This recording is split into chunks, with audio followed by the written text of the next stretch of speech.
South Park has been firing at everything that moves for nearly 30 years. Politicians, celebrities, billionaires, activists, cult leaders, washed-up actors, even a pope. If you have a pulse, a Wikipedia page, or a Netflix deal, Cartman has almost certainly called you something unrepeatable on basic cable. And most of the time, the target absolutely deserved it. But every now and then, South Park fires the missile that hits the wrong person. And just to be clear, before the angry comments stream in, I love South Park. Matt and Trey are great at what they do, but today, we're going through every celebrity who got obliterated by South Park for crimes they barely committed. For example, the Go God Go episode. They were taking a good hit at someone who deserved it, but then they got too trigger happy. In Go God Go, their target is Dawkins, the evolutionary biologist and author of The God Delusion. In it, we meet Mrs. Garrison, who's now a woman. Dawkins shows up at South Park Elementary to teach evolution, which makes sense since he's a famous atheist and all. Mrs. Garrison, who's trans and deeply opposed to science, tries to sabotage his class. Still standard stuff. But then, South Park goes, cool, now what if we make him sleep with Mrs. Garrison? Okay, what? The episode turns into a bizarre romance storyline that has nothing to do with Dawkins' real-life beliefs. And even Dawkins himself was like, what does this have to do with anything? Exactly! Even Dawkins himself was confused by it. He later responded, and I'm quoting directly, "I'm buggered if I like being portrayed as a cartoon character buggering a bold transvestite." And honestly, fair enough. What a response. But the real target wasn't Dawkins. The real target was the condescending tone of new atheism. Parker and Stone found the smugness of atheists just as insufferable as that of religious people. Fair satirical point. The execution, however, was, well, what do you think? But then, maybe Dawkins did deserve it because he also smugly complained about the voice actor's British accent. And to prove his point, made a guest appearance on The Simpsons specifically to show what a proper British accent sounded like. Matt Stone's assessment of Dawkins was this: he was the smartest, dumbest person in the world. Boom! But at least he was alive to fight back. Steve Irwin wasn't so lucky. This man spent his entire life handling the world's most venomous snakes like they were garden hoses, going eyeball to eyeball with creatures that feature in children's nightmares, and doing it all in khaki shorts and with the enthusiasm of a golden retriever.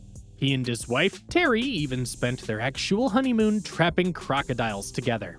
Well, on September 4th, 2006, it all ended. Steve Irwin was killed by a short-tailed stingray. Its barb pierced his heart while he was snorkeling in the Great Barrier Reef. And to make it even worse, he was killed while snorkeling to grab extra footage for Bindi the Jungle Girl, a children's nature show for his 8-year-old daughter.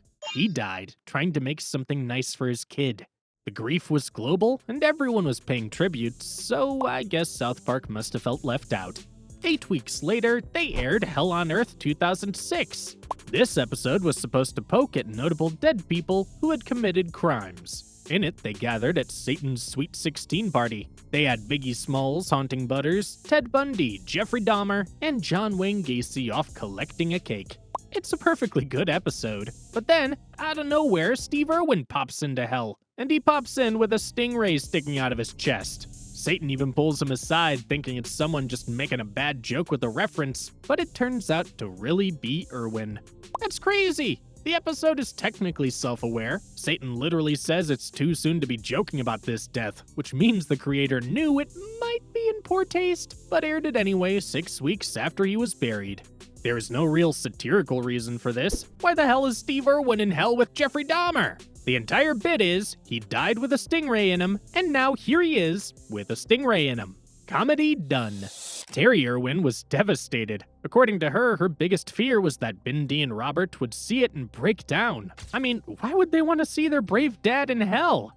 But what about when South Park tried to defend a pop star who ended up still hating them for it? One guess who that was?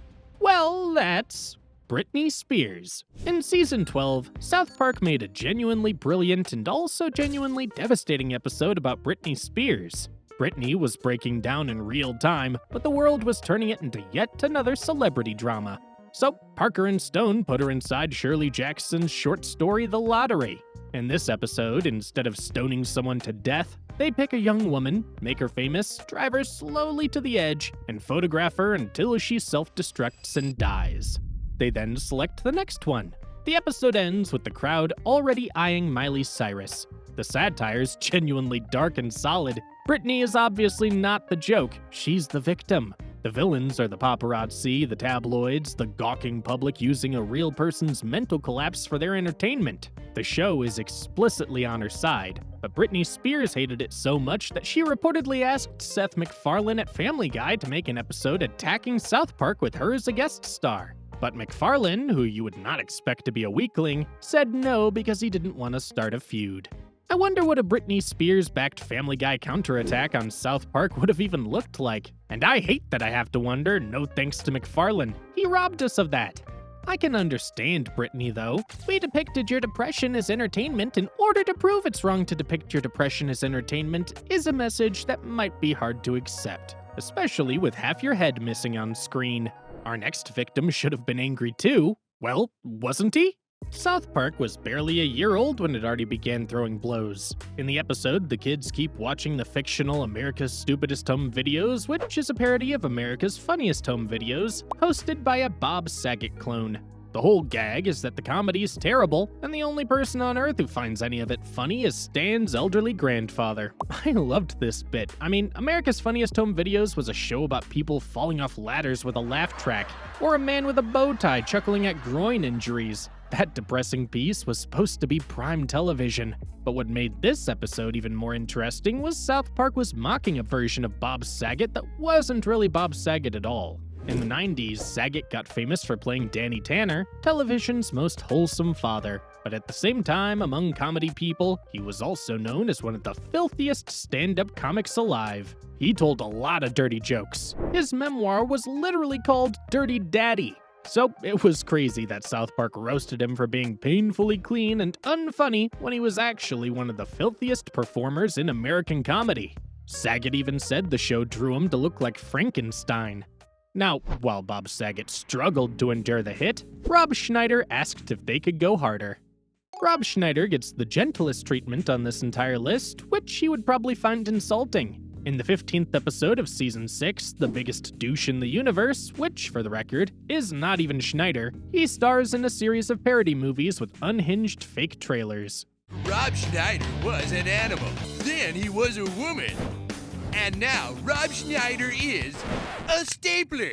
Rob Schneider is the stapler, rated PG-13. Rob Schneider is a Wall Street executive with everything going for him. Only problem is, he's about to become a carrot. But these parodies were not meant to roast Rob Schneider. It's a roast of lazy Hollywood comedy, which in the early 2000s used to be, man turns into thing, let's laugh. Schneider just happened to be the most prominent example, especially since he was about to release The Hot Chick. The episode even aired while the Hot Chick commercials were running. Rob Schneider loved it. He said it was genius and even called it an honor to be parodied by the best in the business. But then he added, with what I genuinely believe is a hint of disappointment, that they could have been meaner. He wanted more. He watched himself become a stapler and a carrot and thought, is this all I deserve? What a terrifying man. The next episode didn't involve Ed Sheeran at all, but it still ruined his life. Well, half of it. In Ginger Kids, Cartman delivers a classroom lecture on the disease he calls gingivitis, which he claims people with pale skin, red hair, and freckles have. Then he also adds that they completely lack a human soul. So, to retaliate, the boys sneak into his room and dye his hair red while he's asleep. Cartman wakes up, looks in the mirror, and reacts like he's discovered a biblical curse upon his bloodline. The entire episode is laughing at his unnecessary prejudice by making him experience it himself. That's the bit. The problem is, the episode worked so well it affected real kids in real life. After this episode aired in 2005, the word ginger as an insult became even more popular in America. It then crossed the Atlantic, entered playgrounds in the United Kingdom, and made life more difficult for a 14-year-old kid in Suffolk named Ed Sheeran, who had been doing nothing to anyone except being born with the wrong hair color for Comedy Central. Sheeran later said the episode ruined his life because of the bullying that followed.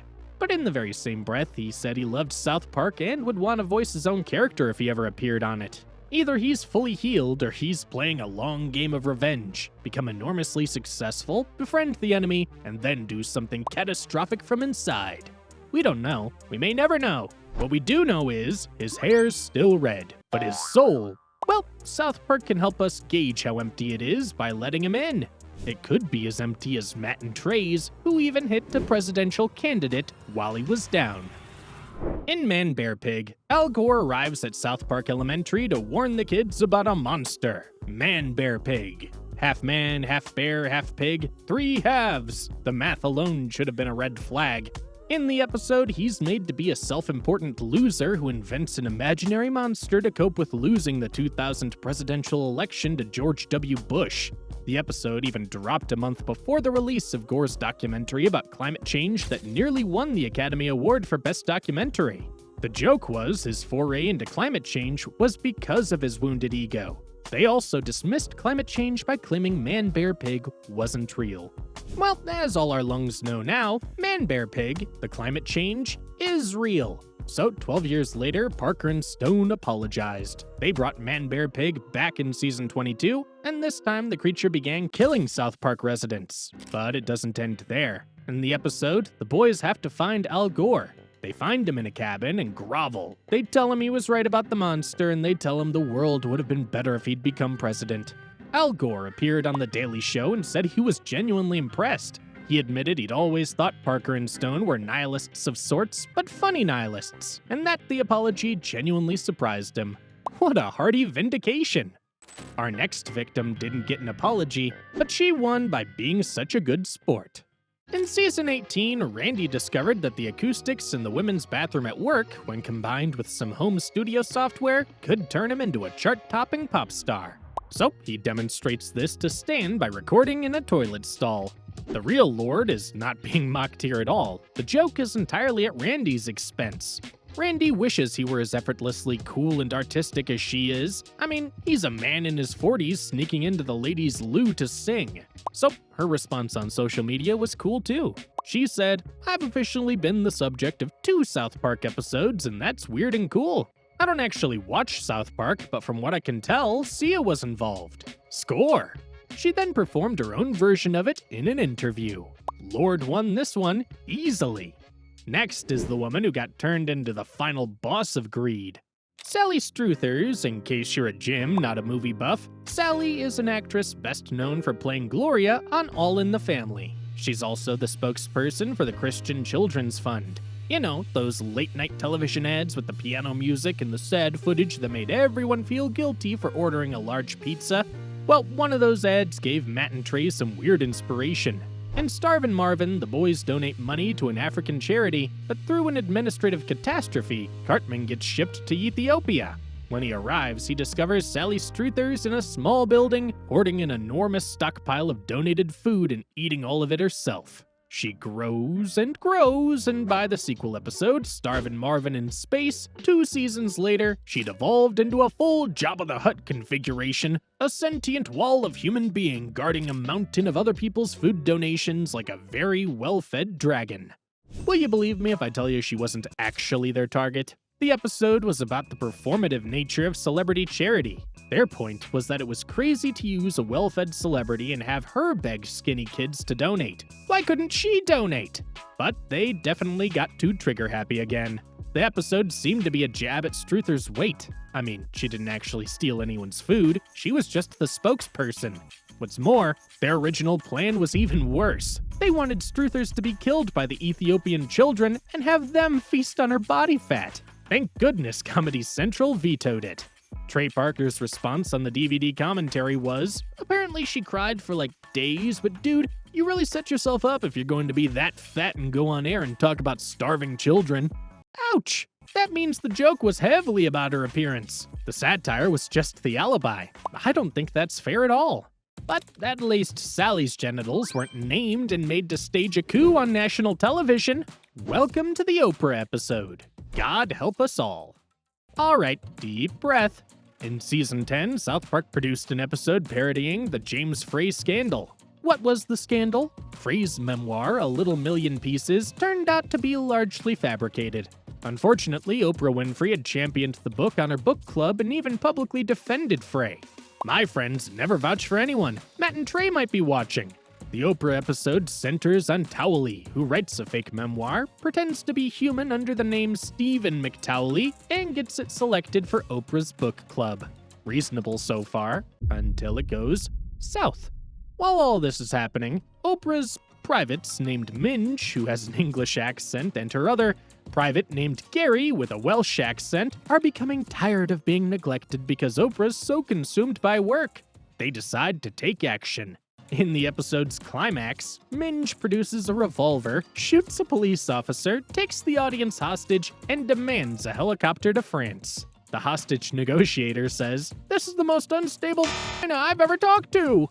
Now, the real story is supposed to attack the James Frey scandal and the power of celebrity endorsement. How the hell did they arrive at genitals, names, accents, personalities, firearms, and a foreign escape plan? Matt and Trey later called it one of their worst episodes. Trey Parker said if they were going to have Oprah's body parts pull a gun and take people hostage, it should have at least been an episode with the boys, not Towley. Matt Stone called it weird on top of weird with weird in the middle, and he said he would simply erase it. When the creators of South Park think an episode went too far, then it definitely went into the depths of hell. Oprah never publicly responded, which is the most powerful move. Our next entry got turned into a full supervillain who feasts on unborn babies for survival. You would never guess who the target is. Christopher Reeve, Superman, one of the most universally beloved actors of his generation, became a tragic figure after a 1995 horse riding accident left him quadriplegic, making him pour time and money into stem cell research. The man became a real-life superhero for medical science. South Park looked at that arc and thought, what if he was sucking the juice out of fetuses to get superpowers? What? In Crazy Cripples, Reeve produces a fetus and, I kid you not, snaps its neck and drinks the fluid. He immediately begins to recover. By the end, he can walk, then run, then throw trucks, then assemble a legion of doom, including Saddam Hussein, Osama bin Laden, Kim Jong II, and Butters as Professor Chaos. It's an incredible supporting cast for a man who started the episode in a wheelchair. His arch-nemesis is Gene Hackman, the man who played Lex Luthor. Lex Luthor saves the day, Superman is the problem. The news reporter covering this story keeps pointing out how ironic this is. Now, the actual target here was the stem cell research debate, which had become a political and ethical war between those who saw embryonic research as humanity's best hope and those who saw it as the destruction of human life. But I still wonder why they turned questioning the ethics of the debate into, what if Superman ate babies? Those are two different things. Reeves died in 2004, a year after the episode aired. He never commented on it, and we'll never know how he felt, or if it made an impression on him at all. Perfect ending. Now let's journey from this paralyzed man to 3 teenagers who got beaten up by Mickey Mouse. Season 13 opens with one of South Park's sharpest episodes. In the ring, Kenny and his girlfriend get purity rings at the Jonas Brothers concert. The band urges their fans to wait till marriage. At first, it's kinda wholesome, but the boys soon discover that Mickey Mouse is behind it all. The Purity Ring campaign is, in fact, a Disney plot to sell sex to little girls while pretending to pander to Christian parents. When Joe Jonas pushes back, Mickey beats him up. Just to be clear, all this happens in the episode, not real life. It's a beautiful satire about corporate exploitation. The Jonas Brothers in the episode aren't villains, they're reluctant participants, which makes the reactions quite interesting. The brothers took it as well as expected, but the Disney Channel president loved it too. He even said, "We were absolutely thrilled because it meant the rest of the entertainment actually noticed us." So, the Disney executive whose corporation was being portrayed as a sex trafficking operation found it flattering. Perfectly normal response, just smile and wave. So, who got roasted the hardest by South Park without really deserving it? Obviously Steve Irwin. They definitely shouldn't have put him in hell. Matt and Trey defended it, of course. They said in South Park lore, everyone ends up in hell, so it's not a moral judgment. But I disagree. When they've put people in hell before, there's always been a good reason. Steve Irwin was the one man who specifically didn't deserve it. Well, what do you think? Drop your thoughts in the comments. Which South Park roast was the most deserved, and who got done the absolute dirtiest for absolutely no reason? Hit subscribe if you want more of this, and remember, if South Park ever comes for you, just smile and wave.